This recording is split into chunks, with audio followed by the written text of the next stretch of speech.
Hi everybody, my name's Tom Wilson. I'm an Associate Professor of Disaster Risk and Resilience at the University of Canterbury. I'm going to be talking today a little bit about the science around the Alpine Fault, and it's part of the AF8 initiative, which is looking at planning for a future Alpine Fault event and how we might reduce some of the potential impacts of an event like that.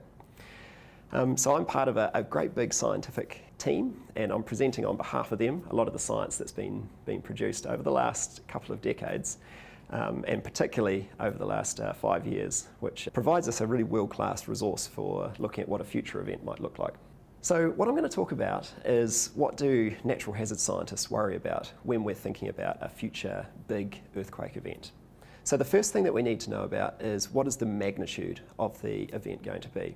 So how big is that event going to be in terms of the amount of energy or the volume that might be produced. So in the case of big earthquakes, we're interested in how much power or how much energy is released during an earthquake. The next thing we're interested in is what's the frequency? How often do these events occur? So you can also call that what's the likelihood of it occurring. And really, I guess what we're interested in is what's the personality of the fault system, how often does it rupture, and when might we be able to forecast if that event is going to occur. The next thing that we start to think about, which starts to get a little bit sciencey, is what we call the hazard footprint. And really what we're talking about there is what is the area that might be affected in a future disaster. So we can also call that the spatial extent. So how much area is going to experience ground shaking from a future Alpine Fault event?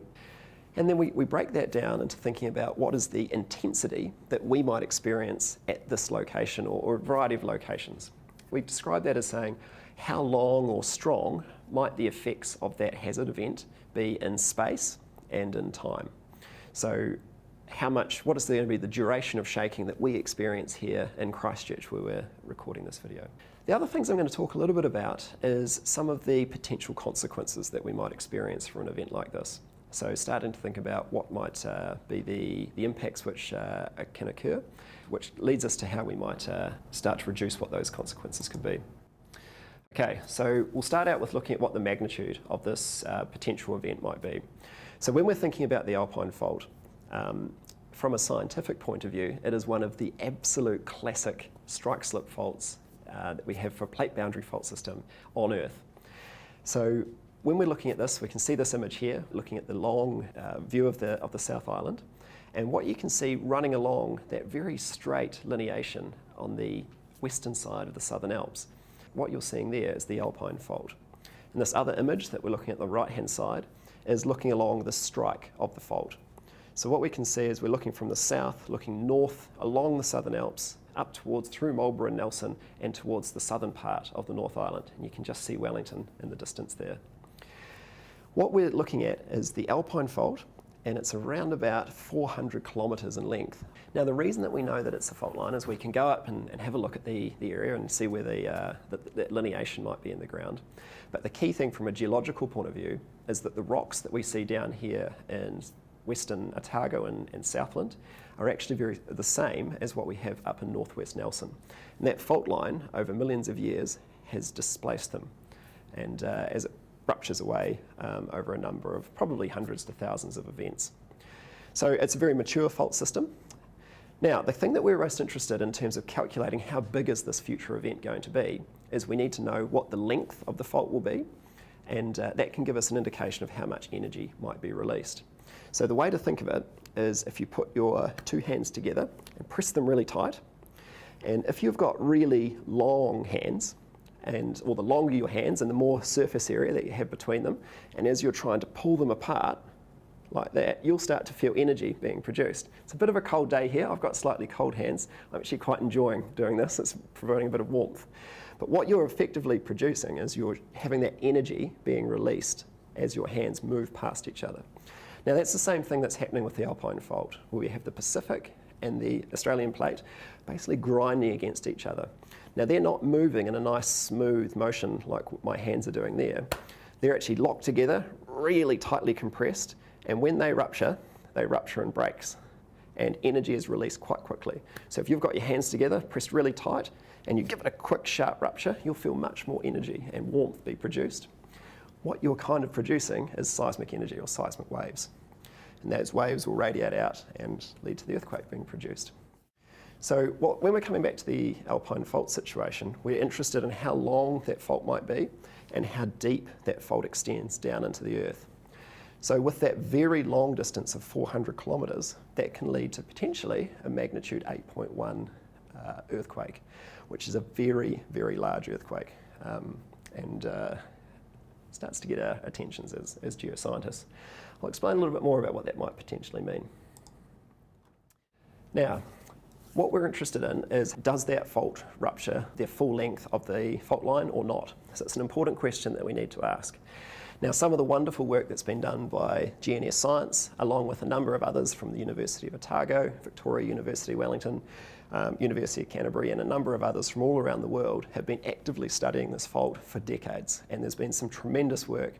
And I'd say in many ways it's probably one of the most well-studied faults on Earth, so we're very fortunate to have that wonderful scientific legacy. What we can look here at this image is, of the last 9 ruptures or earthquakes that have occurred on the fault line, we think about 8 of them have probably ruptured greater than 400 kilometres. So what that means is we've probably had, of the last 9 earthquakes or ruptures on the alpine fault, there's a good chance that 8 of them have been around about moment magnitude 8 on the seismic scale. What we're looking at when we have an earthquake like that is that when the fault goes into a rupture, or starts to rupture along those lines, the fault probably has enough stored energy to move up to over 8 metres horizontally, especially in the central segment of the fault, and potentially up to 2 metres vertically. So think about what that might mean with your hands together, and as you're moving them, there's a huge amount of distance that's moved during that event, and imagine all the energy that's required to move the fault line over that distance. Now, there'll be more motion in the central part of where that fault line has moved. At the tips, there'll probably be only quite a small amount of movement, but nevertheless, a huge amount of energy will be released in that event. Now, it's very important to remember that magnitude scale, when we're talking about earthquake magnitude, is an exponential one. When we're thinking about recent big earthquakes that we've had here in New Zealand or here in Canterbury, is we had the 4th of September 2010 Darfield earthquake, which was a magnitude 7.1. So when we compare that to a magnitude 8 earthquake on the alpine fault earthquake will have 32 times more energy being released than occurred in the Darfield earthquake. When we relate that to the 22nd of February 2011 Christchurch earthquake, it's well over 1,000 times more energy would be released in an alpine fault earthquake. So it's important to keep those sort of orders of magnitude scales in mind when we're thinking about how much energy might be released. So instead of, with the Darfield earthquake, it was really a big regional event which occurred. With Christchurch earthquake, it was, a lot of those impacts were constrained largely to the Christchurch urban environment. With an alpine fault earthquake, we're likely to see a South Island-wide event being produced.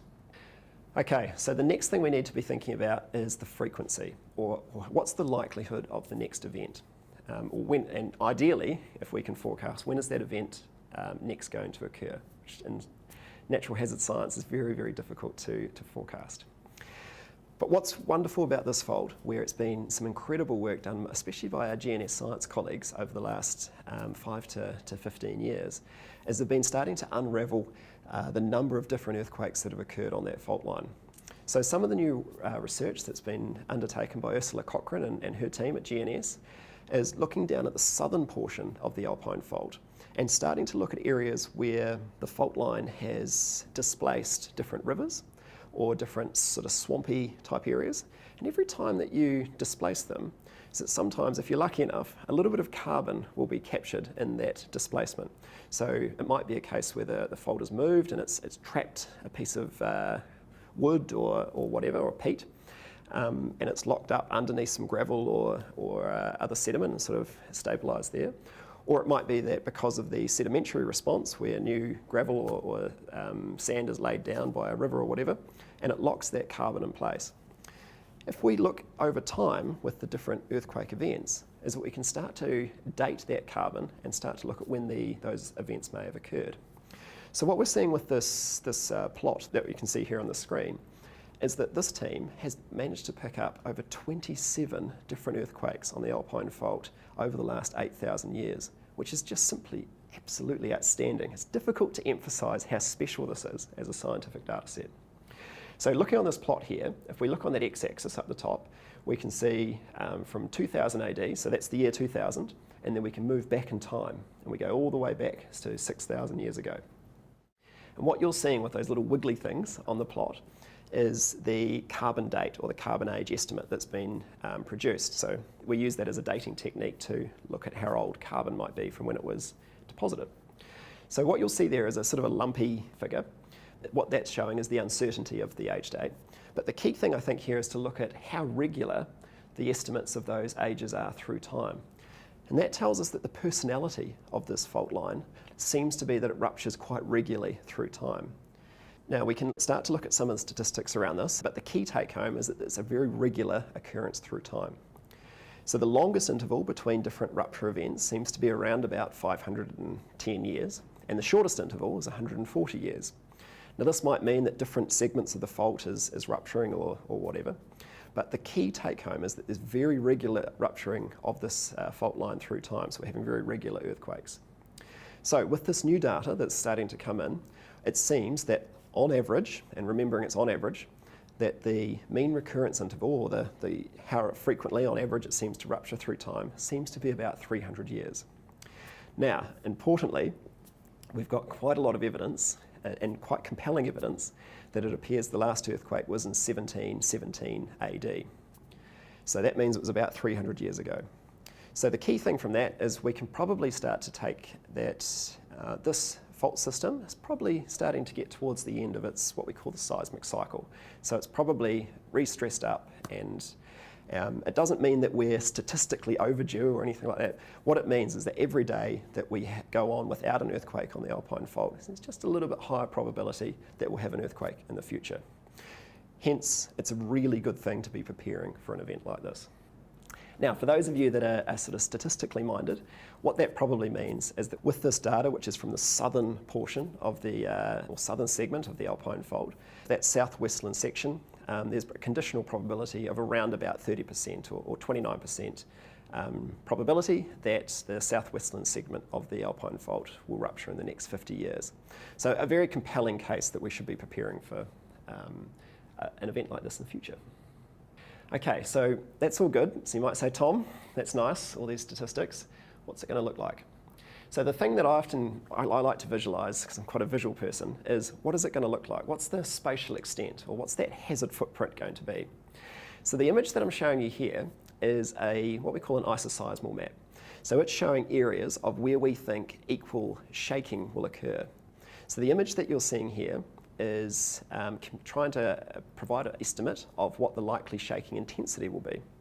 So based on the scenario where there's a 400 kilometre long rupture of the Alpine Fault, what would be the likely shaking that we would experience across the South Island? So what you can see here is as you're getting into this map, you can see there's different intensities, and we call them modified Mercalli intensities.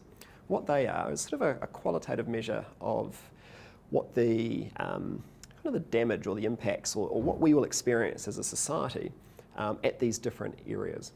So what you can hopefully see from this image is that as we're close to the fault line, we've got quite high shaking intensities, so high intensities. So there we would be expecting quite a lot of potential damage to buildings, very strong shaking, probably a lot of landsliding, very disturbing for any person that's experiencing it. We're likely to seeing quite high, strong shake that's there. Now, as we think across to the Canterbury region, what hopefully you're starting to see is that it's what we call attenuating. So as we move further away from the fault line, the relative shaking intensity is decreasing. So it's a little bit like a good analogy, which is sometimes slightly overused, but I think a good analogy is a little bit like when you plop a stone into the middle of a big pond and the waves radiate out away from it. As they move away, they're becoming smaller and smaller and smaller. So that's that energy dissipating. It's the same sort of principle that we're seeing here. Now, what you hopefully can take from this image is that this looks like it's going to be a South Island-wide event. And it can be quite hard to sort of comprehend for me. So I find it useful to compare it against other earthquake events that I've experienced. So let's compare it at the same map scale to the Darfield earthquake from 2010, which much of Canterbury would have felt, and to the 2011 Christchurch earthquake. What you can see from these images is the same intensity scale projected at the same map scale. So the Darfield earthquake, it affected much of the Canterbury area, but as you can see, it's a much smaller footprint compared to the Alpine Fault earthquake model. And we can see also with the Christchurch earthquake, again, much less energy was released. Unfortunately, it was right all underneath Christchurch, so very damaging, but really quite a small footprint affected by that earthquake event. So this just gives us a sense of the different sizes and scales that we might be experiencing here. Okay, so now what we're going to show is some amazing new work that's been led by Brendan Bradley and his team at the University of Canterbury. And what we're going to have a look at here is a ground motion simulation model. Now, what Brendan and his team have been able to produce is a physics-based model which is looking at how the ground motion might play out during an alpine fault or a potential alpine fault earthquake. So the image that you're seeing here as we press play is the fault rupture starting down at the southern portion of the alpine fault. Now this is something to keep in mind, is that we don't know where that fault rupture might begin. It could be at the southern portion, could be at the northern portion, or it could start somewhere in the middle and radiate that way. But in this particular scenario, it's starting at the southern portion. And the reason we've chosen this scenario is it probably means slightly more shaking for Canterbury. So it's good to sort of think about what those potential sort of higher end hazard could be. So, but what we're seeing here is as the fault rupture progresses, so it's moving along, that rupture is occurring along that 400 kilometres of the fault line, you're seeing the waves starting to radiate out as that energy is being released and the seismic waves are moving away. Now the problem is that the rupture speed is about the same as the speed that the earthquake waves radiate out away from that rupture source. So the great thing that this video is showing is seeing how that propagates through space and time. So as that video progresses, we're starting to see the waves moving through the hard bedrock of the Southern Alps, so nice hard material. Those waves are moving through quite quickly. But then as it starts to enter into the Canterbury area, especially down in the Canterbury Plains, where we've got that nice, soft, unconsolidated sediment, that stuff that's been deposited by rivers and glaciers over relatively recent geological time, so they're quite unconsolidated. So what that's doing is it's actually amplifying the waves as they move through it. And you're seeing as the seismic energy enters into Canterbury, it's sloshing around in that basin. It's reflecting off different hard rock structures. And especially where we have really unconsolidated soils, it's continuing to propagate in those basins. So it actually means for this type of model gives us a very, very good view of what the potential shaking intensities that we might see in different locations throughout the South Island as it progresses. Now, if we continue that video and we see the energy continuing to move forward, or move northward, I should say, through Marlborough, Nelson, Northern Canterbury and so on, you're seeing that big wave front of energy that's all stacked up, moving forward, and so quite a lot of seismic shaking likely to occur in the north, and then also delivering into Wellington. So very similar to what we saw with the Kaikoura earthquake, where the rupture was quite directed towards the north, and Wellington received quite a large shake as a result. So that Kaikoura earthquake in 2016 is quite a good analogy for some of the impacts that we might see from an event like this. After that sort of spectacular video, and again, really want to acknowledge Brendan Bradley and his team that's produced a lot of that work. But what that gives us a good sense of is what those ground motions might be across the South Island. Now, earthquakes aren't all just about the ground shaking. One of the things that we're always really interested in is they tend to produce a series of what we can call secondary hazards or co-seismic hazards. So when we have nice, big, beautiful, steep terrain, shaking those big mountains can often lead to landsliding. Where we have the soft, unconsolidated sediments with lots of groundwater or saturated sediments, that can lead to liquefaction. So when we have a big earthquake like the Alpine Fault with quite a high shaking intensity and particularly the long duration of shaking, what we're starting to see is the potential for quite severe secondary hazards or these co-seismic hazards. Now, the important thing to remember is that New Zealand has had decades of seismic risk reduction. So we've got very strong building codes, and many of our buildings and other critical infrastructure usually perform pretty well when exposed to ground shaking. And especially in Canterbury, where we've had a series of earthquakes or earthquake sequences, where a lot of our older buildings, which weren't built to those high standards, have either been demolished or been retrofitted and strengthened. So in many ways, Canterbury is actually quite well placed for dealing with future big earthquakes. But the thing that we worry about is that often these secondary hazards, especially in high-income countries which have these high building codes and so on, they can be some of the most damaging and difficult to manage. And we've seen that play out with the Kaikoura-Huranui earthquake in 2016 and the challenges that produced. So we look at this list here on the screen. We've seen issues such as in Christchurch, where in many cases, most of our buildings and other built environment performed pretty well, with a few terrible exceptions. But mostly it was the liquefaction ground damage and rockfalls which caused most of the problems, which hadn't been necessarily well planned for and caused a few surprises, and certainly led to a lot of economic loss and social and impacts as well. We look through, particularly I think in the case of the Alpine Fault, a future Alpine Fault earthquake, the Kaikoura earthquake from 2016 is a really good analogy of what might occur in those mountainous environments with large-scale landsliding.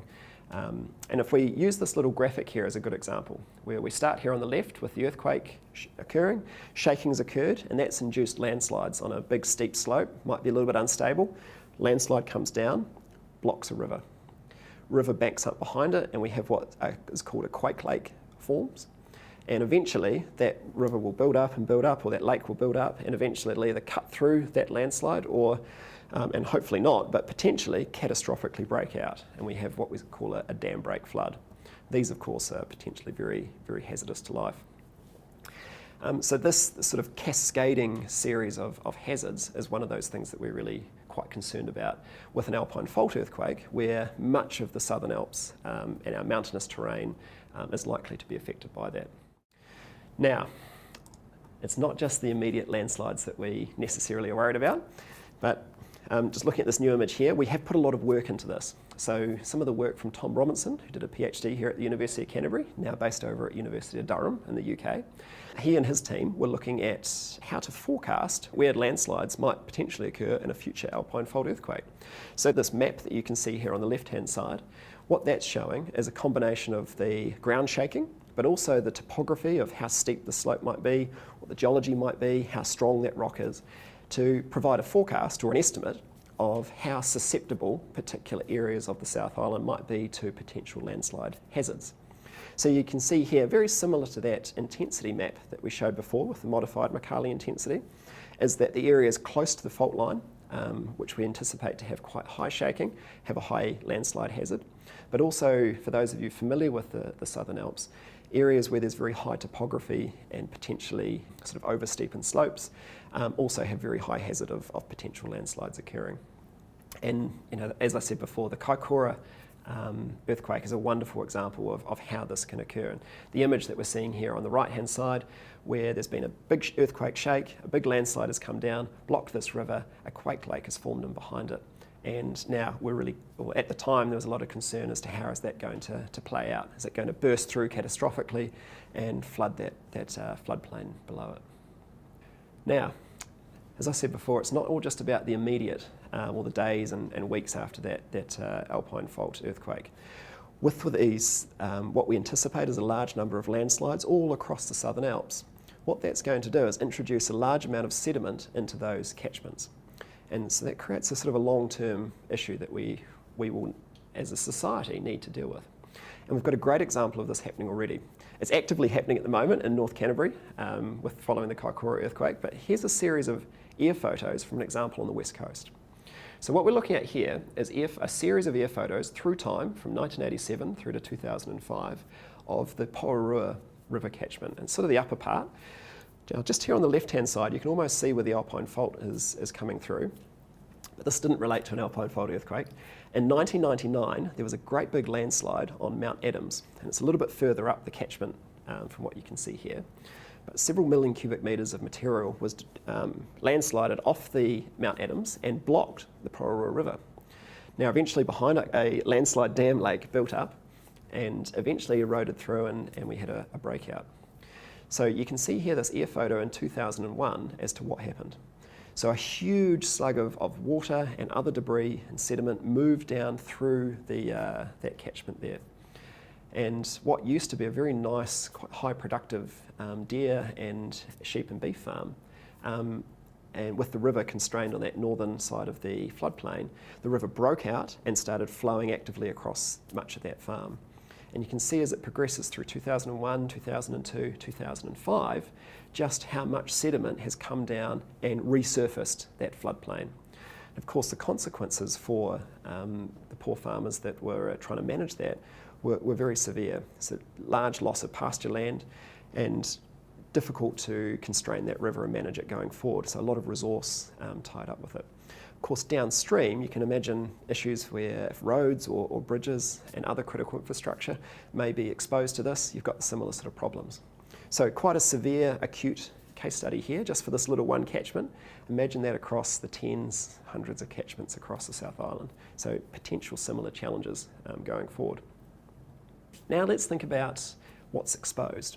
So I'm going to focus in on our critical lifelines or our critical infrastructure, things like our power and road access and communications. So in the South Island, we have this beautiful, big, long, skinny island, which of course is very beautiful, a lot of tourist benefit and a wonderful place to live. I've lived here almost my whole life, absolutely love it. But it makes it tricky when we're trying to put our critical lifelines across it. Because with our long, big, skinny island, it's quite hard to have redundant networks across. So our state highways, for example, which of course are critical for general access, for our tourism industry, for goods and services moving around, such as our dairy industry or farming, mining, really important for moving goods and as part of that economic heart. Big, long, skinny network, as you can see here on this map. And what you're seeing with the image that's been displayed is the fatter lines are the number of vehicle routes that we're seeing. And this is data from 2013. So it's a little bit dated. And you can see that there's a lot of importance on that State Highway 1 with the route between Christchurch and Picton. And at the moment, that's not quite open given the impacts of the Kaikoura earthquake. But it gives you a sense of what the usage, particularly from a touristic perspective, across that State Highway network across the South Island. The other thing we need to be thinking about, of course, is electricity. So much of the New Zealand's generation capacity, especially from hydroelectric power, is down in the southern part of New Zealand, and usually a strong need to move that electricity north for where most of the consumers are. The problem with our networks is there's very little redundancy. So our long, skinny island means that many of our critical infrastructure networks pass through steep, landslide-prone terrain, especially when we're trying to get access to the west coast, with our alpine passes being particularly prone to landsliding. You can imagine what that might potentially mean in a future alpine fault earthquake. So the loss or potential loss of roads and power is likely to hinder our initial emergency response, but also potentially a long-term recovery of some of these regions. When we're thinking about Canterbury, we've got our western parts of Canterbury, of course, are quite mountainous, and so some of our more western parts of that region may experience challenges with this, so with a little bit of potential isolation and lack of access. Whereas much of the central and eastern parts of Canterbury are more perhaps resilient or have a slightly better situation where we have a nice big flat grid-like electrical and road network, which perhaps provides a little bit more flexibility. So important to think about that in mind of where you are in Canterbury with respect to this. Now there's so many lessons about this from the 2016 Kaikoura earthquake sequence, where we saw how reliant we are on these critical lifelines. So the blockage of rail and road networks through that coastal area, but also the inland areas, causing large challenges. And so some of the lessons that we can take from that Kaikoura earthquake sequence around how we might estimate what are the likely impacts to us as people, the building damage and their loss of function, the social and economic impacts. And so there's a huge amount of work actively underway by both practitioners and researchers trying to make the most of what has happened, what can we take from this that was good, bad and ugly, and move forward with it to hopefully prepare for future events such as an alpine fault earthquake.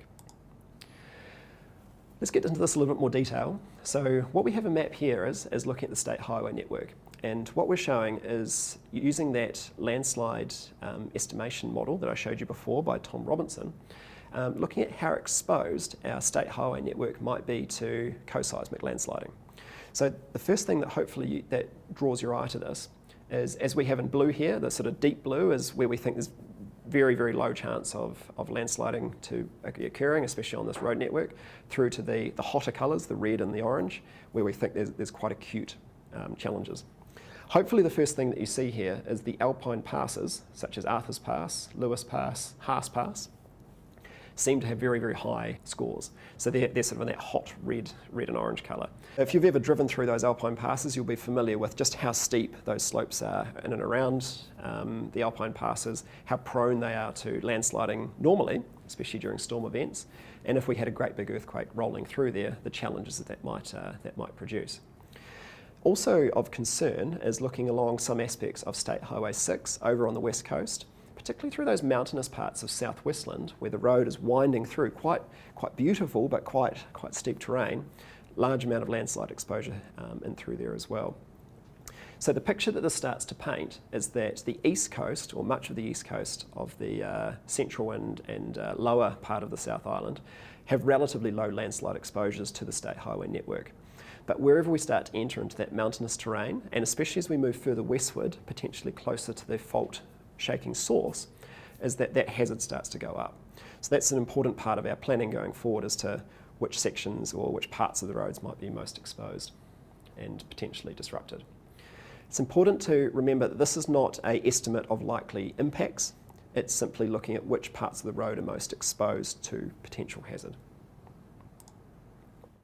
The next thing to consider is our electricity infrastructure. So out here on the right-hand side, there's a similar map where we're looking at the major or the high voltage transmission circuits or the power lines that move forward. So there's big pylons that you can see here down in the bottom left image. So much of our generation in the South Island is down in the southern lakes and southern river systems, such as the Waitaki River, and much of that electricity is moved forward north towards the big users, such as in Christchurch and further north into the North Island. Again, big, long, skinny network with some quite isolated or vulnerable feeds across to the west coast and so on. Now, the challenge that we have with our electricity infrastructure is, of course, with the landsliding that we forecast to occur, there may be damage to some of the pylons and poles. But the big challenge that's probably been forecast through this AF8 process and previous disaster planning prior to this is that these big hydroelectric power dams will shut down when they experience a large shake. And the reason for that is safety. They want to ensure that those dams are still secure and safe to operate and going to hold that big volume of water back. You can see the image here of Benmore Dam. And the challenge with that is that that'll immediately lead to a loss of generation capacity for New Zealand. So depending on how the rest of the New Zealand electricity generation system is looking, it may lead to brownouts or even blackouts in some areas in New Zealand and likely in the South Island. The additional challenge that we have here is that many of those dams actually require quite a lot of electricity to start back up. So if there's been a disruption of some of the dams between dams which can start back up again by themselves, or even just being able to get electricity into those dams, it may be a challenge to get those things restarted. So in a big region-wide event like an Alpine Fault earthquake, that becomes a concern. So there's a lot of thinking going into that by our electricity companies and the government agencies which are involved in that. But it's something to keep in mind that even if much of our electricity transmission and distribution network remains relatively unscathed from an event like this, we still need juice going into the system, or we need power coming in, and that may not necessarily occur. So important to keep in mind we may have electricity disruption through this. The final point about this slide is, of course, the importance of the Cook Strait cable, where it's the bridge between where we share electricity either with the North Island or the South Island get electricity coming back across. Remember that video of the ground motion simulation of that big energy wavefront moving north? There's a Transpower who operates that cable has put a lot of work into ensuring that it's as robust as possible. But things happen in disasters. It's a tricky business, this disaster thing. And so if that's damaged, we have a really important vulnerability there. So Transpower is extremely aware of that and are putting a lot of work and effort into it. But again, it's these things that happen in disasters that we don't always know how they're going to perform. So again, something just to keep in mind with our planning. Okay, so we've talked a little bit about the damage that might occur. The other things which I think are important to keep in mind here is restoration of our critical infrastructure networks. So obviously, restoring power, road, telecommunications, water, wastewater access is going to be a priority across many areas which receive damage from an event like this. But the challenge that we might have with this, especially in those mountainous areas or areas close to the fault line, is that we're going to likely have a large number of aftershocks. Some of them will be very large, and continued landsliding or unstable land, or the liquefaction damage which has occurred, is going to make restoration a challenge at best. We've seen that play out in and around North Canterbury following the Kaikoura-Huranui earthquake restoration, which provides a really essential examples of this, of the challenges, of the costs, and the difficulties of undertaking this work. What I think is very pleasing is it shows that what we're seeing playing out in North Canterbury shows that it's possible, and that we have some amazing engineers and scientists and others that are all working together collectively to make that happen. But when we're talking about an alpine fault event, it may be potentially quite a lot larger. And so some difficult decisions are going to need to be made around where do we use our finite resources. Particularly emphasising the issue around ongoing aftershocks and potential ongoing landslides and things like that. Some areas may be quite dangerous for many, many months afterwards. And a key decision is going to be, is it safe to allow restoration crews to go back into some of those environments? And a good example of this perhaps is, and just thinking through the practicalities of replacing these sorts of things, is if we're thinking about a power transmission pylon, Transpower estimates it takes about 2 days to fully replace a transmission pylon that's fallen down. The first thing that's going to be needed is safe ground access. Being able to get it into a site is going to be key. Is there road access? Can we get helicopters there? Are there enough helicopters available? The next thing is that how many spare pylons do we have available? How quickly can we manufacture them? These resource limitations are part of that challenge of disaster recovery. So restoration of some of these critical assets may take much longer than we perhaps initially think. And all of those complex interdependencies, which us Cantabrians have all borne the brunt of and thought about a lot over the last 7 or so years, could play out again. So what I'm happy to say as a researcher is looking at all the practitioners that are thinking about these things actively and managing these things, I feel quite heartened by the capabilities that we have here. Okay, so to wrap this up, the take-home messages, very similar to what's been said before on the Alpine Fault, but let's just cap over the major things. So there's evidence of that there's been over 27 large earthquakes occurring regularly over the past 8,000 years on the Alpine Fault. They seem to occur regularly, so it's very, very, very likely that we will have another earthquake on the Alpine Fault in the future. We have a world-class data set informing what the frequency of those earthquakes seem to be occurring, and it's difficult to stress just how good that data set is that GNS and the scientists from GNS and other organisations has collected on that. It's absolutely superb. So we think there's around about a 30% likelihood or probability of a large surface rupturing earthquake occurring in the next 50 years on the southern portion of the Alpine Fault. Very high chance, or high chance at least, that the next earthquake will be a magnitude 8. Widespread secondary hazards from any earthquake on the Alpine Fault are likely, and are likely to present both an immediate hazard and challenges, but also a long-term one, potentially months, years, decades. Those effects will extend across the South Island and well into the lower North Island. This will be a whole-of-nation issue. And so finally, preparation is key.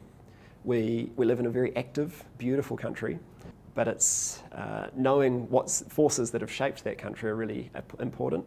And with having a situation where we have such a good scientific understanding of how the Alpine Fault is working, and what the potential or how that potential earthquake might play out in the future is a very fortuitous one, and so we must use that information usefully. So preparing for that next earthquake is a really important part of what we're hoping to do through this process with Project AF8, and along with the sort of long-term work that our civil defence and emergency management groups are undertaking. So for us as individuals, as families and as communities, we know that there's likely to be a very strong chance there would likely be a future alpine fault earthquake, along with other disasters which might affect New Zealand. So your ability to prepare for this is really important. And there's a lot of easy steps that you can take here. So check out the advice that civil defence and emergency management can provide, but do take that action, do be prepared.